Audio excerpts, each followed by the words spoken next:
everyone, and welcome to today's meeting. This is the first in a series of Community Air Protection Program Draft Blueprint 2.0 workshops. My name is Adriana Hernandez, and I work in the Office of Community Air Protection here at CARB, also referred to as OCAP.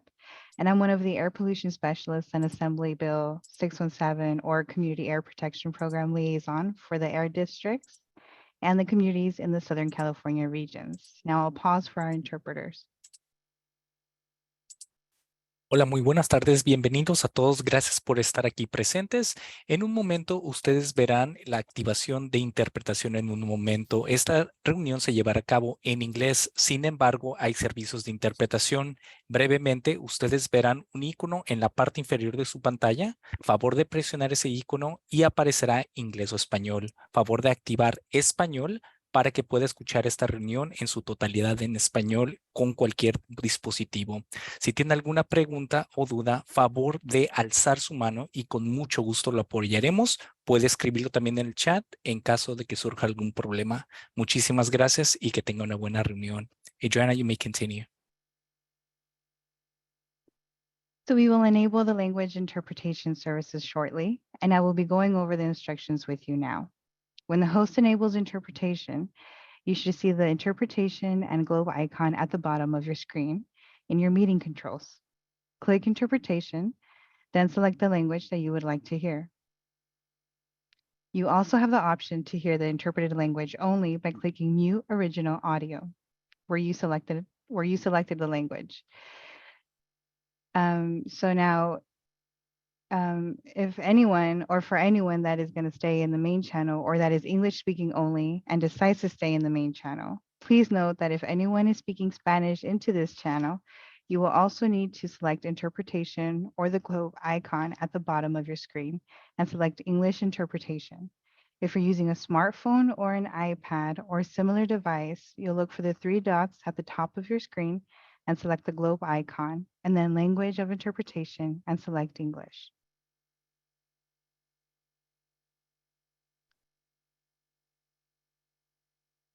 And here we have a slide depicting the instructions I just mentioned. Next slide, please. Thank you.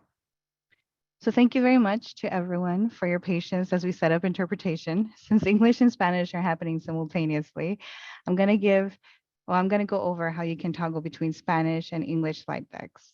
While viewing a shared screen, click on the view options located at the top of your screen. Choose English or Spanish slides. The share screen will appear on the left and the speaker will appear on the right. A quick view tip, if you hover your pointer over the boundary between the shared screen and participants' video until your pointer changes to a double arrow and you see a gray line separating both views, click and drag the separator to adjust the size of each view. Next slide, please. And before I direct your attention to our presenters and speakers for today, I'm going to give a quick review of the Zoom controls to make sure we can all participate and engage virtually. Options may differ slightly depending on your version of Zoom. So here we have a few visuals to help guide you. The reactions feature is enabled. So during participation or discussion period, to raise your hand, you may have to click reactions and then click raise hand to be placed in the queue to speak. For those joining us on the phone today, to raise your hand, please dial hashtag or #2, and to unmute, dial *6. We encourage speakers and guests to use their video. To do so, simply click on the video icon. The chat feature today will be used by staff to share links and information with the public. And the chat is available for you to submit your question at any time. Staff will be monitoring to address your questions during the appropriate time. So please, put your question into the chat and make sure your name is displayed correctly on Zoom. That means name and affiliation, if applicable, please. Next. If you have any technical challenges, please reach out to Mr. Herber. And now, if I may pass your attention to the Director of Office of Community Air Protection, Ms. Daldy Reyes. Thank you. Diana, thank you. We can go ahead and put the slides down for a moment. So happy Friday, everyone. I'm going to go off script here. So the staff is probably like, oh no, she's going off script. So let me just say right from the outset, what I would love to have us do is use our cameras. So first, I want to ask everyone who's at CARB and our facilitation team, can you please turn your camera on so that our guests today can see who's in the room from CARB? Thank you. Awesome. So everybody wave, yay. Nice to see you. Happy Friday. This is the CARB team. It includes folks from the Office of Community Air Protection, as well as some colleagues from the Enforcement Division.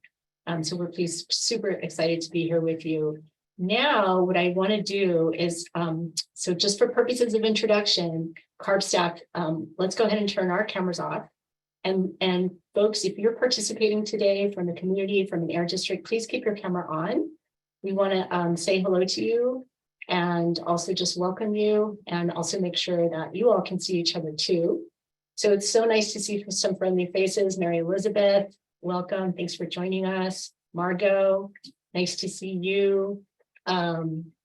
Rose, thanks for joining us from the Sequoia Foundation. I'm sure I'm missing some folks, but I just want to, name the folks that I'm seeing and welcome you for taking time out of your soon-to-be weekend, we hope, to join us for this conversation. And so when, just as Adriana was saying, we have built-in participation in this conversation with you. There will be breakout rooms. Also, the chat is not just for your questions, it's also for any comments you might have. We're happy to hear those. So I did have a few things that I wanted to say.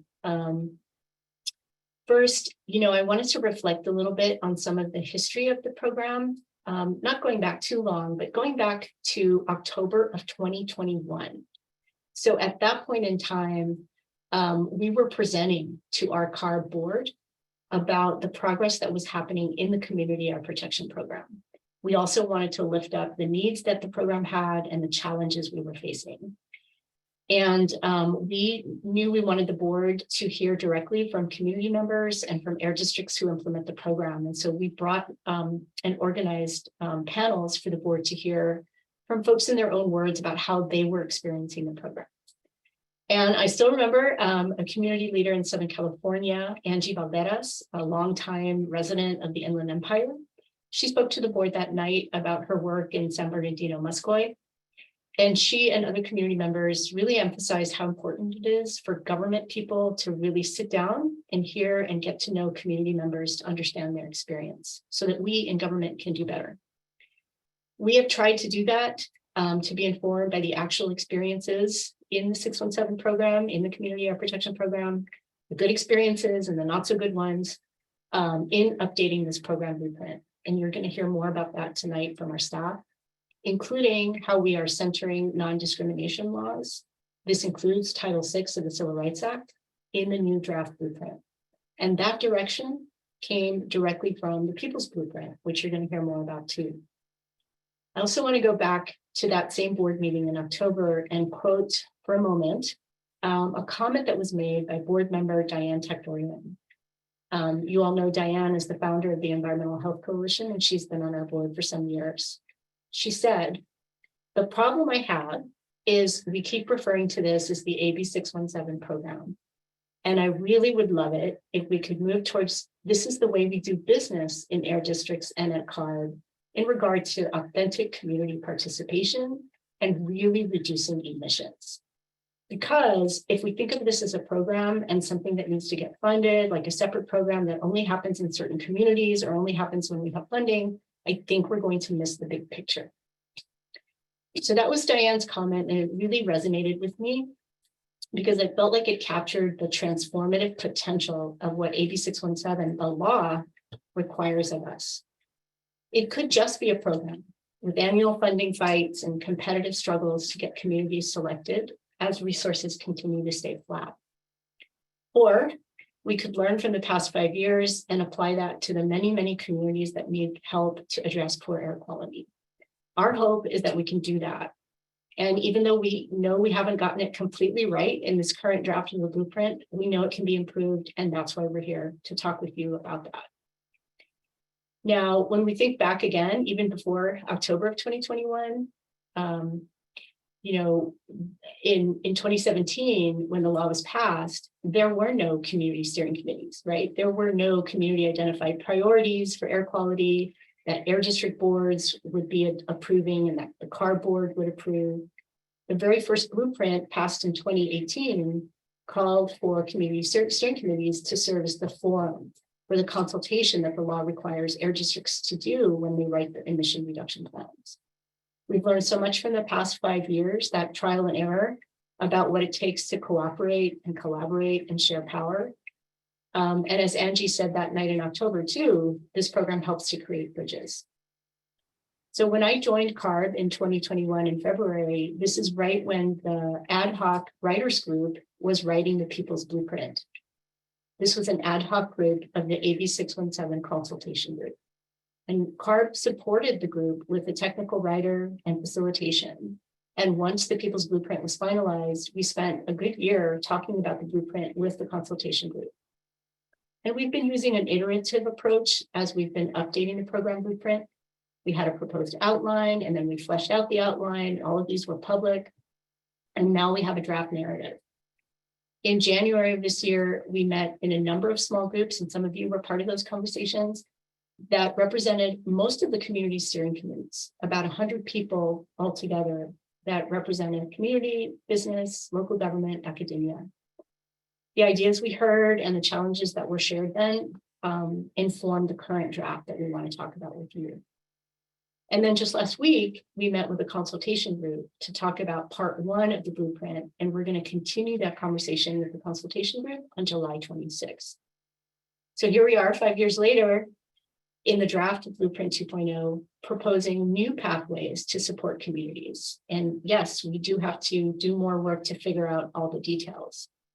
But I know that we can do that together, because the hardest part is actually not that part of updating the blueprint. It's what comes after. And we need everyone who wants us to use this law and this program as a tool to leverage more just and equitable air quality for EJ communities in California to be part of the solution. This is what Diane said, to make it part of the way we do business through authentic engagement and true emissions reductions that communities need for health and survival. So what will we hear tonight? We're going to get to hear from community members about their experiences. And then staff are going to share with you an overview of the draft blueprint that includes these new pathways, like community-focused enforcement, more flexibility in the way that we use incentives dollars, and how communities who want to write their own local plans can do so through a community air grant. And you're going to have a chance to let us know what you think of these new pathways through the breakout discussions that we will have. And at the same time that we're trying these new approaches, we also are recommitting to the 19 communities that are already in the program. We need to see those SERPs, those emission reduction plans, through to completion. And we need to lift up what works to apply throughout all of our work with communities. One of the things that we have seen that really benefits the community steering committees is using third-party facilitators, or in some cases, in-house and skilled facilitation.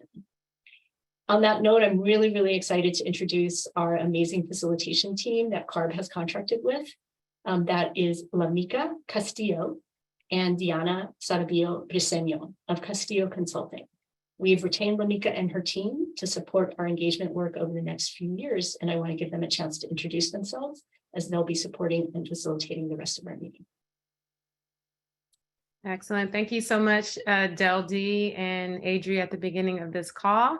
I'm really excited. I feel so inspired after hearing Del D share about the history of how we got to this place with the work with AB 617 being more than just a program, but really an opportunity for transformation in our communities.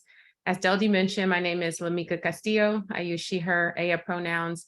I'm co-founder and principal of Castillo Consulting Partners, and have had the privilege of actually being involved in the work with AB 617 and the transformation that we are all looking to have through this, what started off as a program, but is really more than that, with the South LA Community Steering Committee. My colleague Diana and I have had the privilege of being the facilitators of the South LA CSC for a little over 2 years now, and have really witnessed the the power of community voice in this process, the power of community members being able to co-lead the work in partnership with the South Coast AQMD here in our region. And we're excited and looking forward to being able to support the work that you all are doing across the state of California through our partnership with CARB and facilitation of this work moving forward.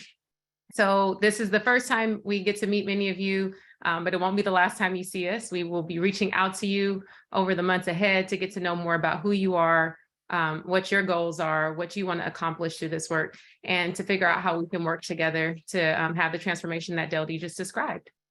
I'm going to kick it to my colleague, Diana, to introduce herself, and then we'll move forward with the agenda and jump into the workshop.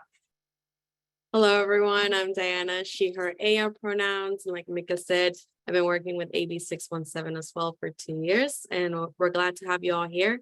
And hopefully you have a lovely workshop. And I'll pass it back to Lamika.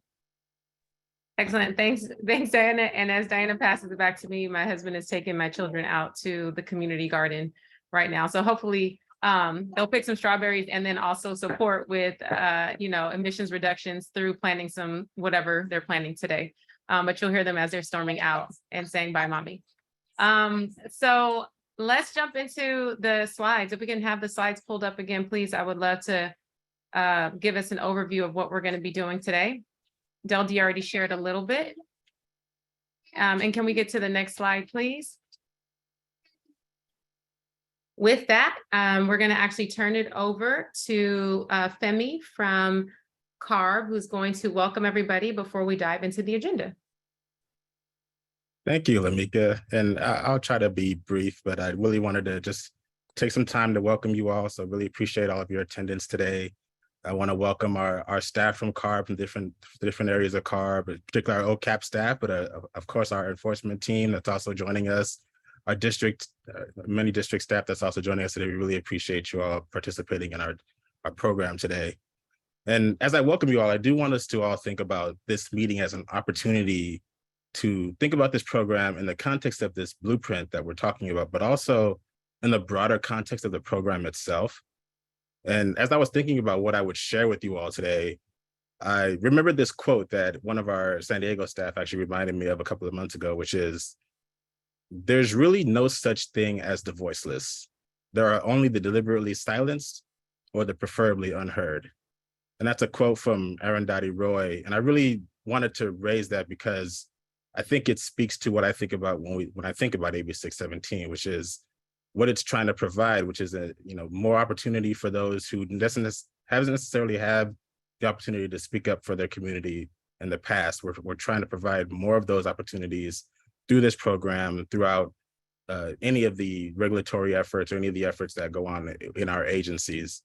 And I also wanted to mention that is in itself an aspirational idea. AB 617 is an aspirational bill. What it provided to us really is a few things. Have community-led approaches to help address issues captured in emission reduction programs. Have community-level air quality monitoring and provide that information through tools that are readily available to the public. Make them easily accessible, not just put them on the website, make them easy to find. Have the availability of grants to local community groups and tribes to help build capacity and participation within the program. So it really gave us, essentially, it gave us the what, it gave us some of the what, and it only hinted at the how.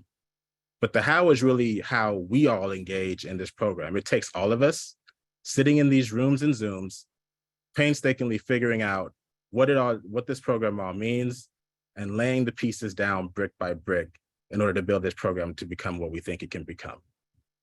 And these and more are all elements that we try to capture within this version of the blueprint. And in a way that hopefully provides a shared understanding of what we think this program can be and the road in front of us to get there. We'd be the first to tell you that we don't have it all perfect. We don't have it all right. We definitely need your input to get there. But one thing I like to say in the other programs that I've worked in is we're not here to try to be right. We're here to try to get it right. And in order for us to do that, it takes really involving all of you guys, engaging in this work in good faith with all of you to get to the best product that we can, the best service for this program that we can. My hope, and it's an aspirational hope, is that this blueprint represent your thoughts and ideas, and have you all feel invested enough that you don't consider it simply the CARB blueprint, the program blueprint, the district blueprint, but collectively our blueprint. And in order to get that investment, we really need to engage with you as much as we can, but we do so recognizing that there are going to be some difficult conversations, some places where we may not always agree, but we all engage in this work in good faith. So we all look forward to trying to get to, again, the best program that we can offer in this agency. I want to take a second also to really recognize something that one of our board members said in our AB 617 consultation group meeting last month. Board member Davina Hurd. She recognized something that I don't think we always really say explicitly, but we kind of know implicitly, which is none of this work is easy. This work can be frustrating, can be slow moving, incremental, almost seemingly by default, but we engage in it in good faith. Instituting EJ principles into our work so that it's systemic is a long-term task. It is something that we will continue to engage in fully for quite some time. And we look forward to doing that work. But we have to recognize also in that it's challenging work. And there are places where we may find disagreement, places where we may have to have difficult conversations, but we do it. And that's why we do it, because we come to this work with that passion for it. Like one of the things that my own colleagues have heard me say quite a bit is no one comes to environmental justice work accidentally. Everyone who comes to this work did so with their passion and trying to make things better for communities such as ones that they more than likely grew up in. So this work, we all come to it believing that we can make a difference. I like to say no one comes to this work clinically. No one comes to this work because they're curious. They come to this work with a real belief in actually making a difference. And I stand alongside with my colleagues in that belief as well. And it inspires me to continue on with this work, even when it does get hard. With that, I want to also recognize that this work is not 9 to 5. It's not a part-time work. It's something that you engage in basically every day, all day. And even though we often say 24/7, for this work, I say 25/8. This work asks too much. But we give it because we believe in it that strongly. So I also say, take time for yourself when you need to. When this work does ask too much, mental health is absolutely something to take account of and be a priority. Taking care of yourself is always a priority for any of us. And we all have to find those spaces to do so and find that grace within ourselves, within our teams, within these spaces to do so. Again, in this program, we aspire to be better, and it drives us in all of the work that we do here. Before I wrap, I really want to say just really quickly, I want to give a shout out to my OCAP liaisons. These are the folks that you see day in and day out in this work with you at these community steering committee meetings, at these subcommittee meetings. Their commitment to this work, it inspires me still. And I want to recognize them for that, because I know how much work they do in this program. And I'll add that to our district staff as well that engage in this work fully with you all. It's a lot of work. We definitely look forward to continue to do it with you all, but I wanted to recognize our staff as part of this program, as part of this work that we do. So I want to quickly kick over to Lamika, but I want to say before I do that, Castillo Consulting is an excellent example of the promising practice that this program has learned over the last 5 years. We found that third-party facilitation is a great way to have productive discussions and effective engagement, and they are a fantastic example of doing that. And we are happy to have them aboard and helping us with these workshops as well. And I know Lamika is going to go over our program, so I will kick it over to her. But again, thank you all for joining us today and for letting me get on my soapbox just a little bit. One of the things I tried not to do as much, but I had the opportunity, so I took it. Anyway, thanks everyone, and I will pass the mic to Lamika now. Thank you.